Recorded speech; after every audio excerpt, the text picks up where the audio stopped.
So Simon, how would you recommend SEO and social collaborate? So let's say the teams are bought in, management's bought in, I've booked the meeting, what do I do? So kind of help someone out. So, I mean, really you just need to make sure that you're all on the same page, that you're looking at accomplishing the same goals, and you're looking at what the best mechanism is to accomplish those goals. Obviously for different sites, it's going to depend on what their audience is, where their audience is, what you're trying to target. If you're looking at sites like Stylist is one of our sites, yep.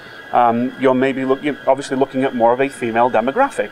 So you may be looking at Pinterest, you're looking at other sites where they can potentially do well. And then from an SEO perspective, we're obviously looking to make sure that we have everything buttoned down. That if pages are being shared on Facebook, we've got the OG stuff set up. Yep.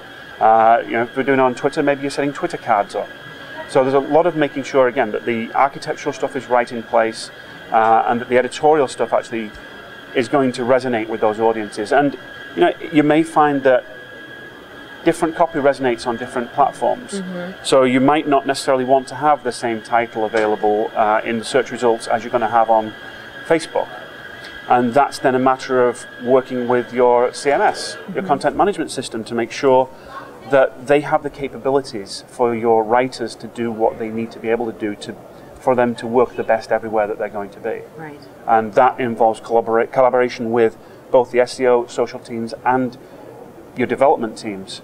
If it's your own internal CMS, obviously with that own internal CMS team.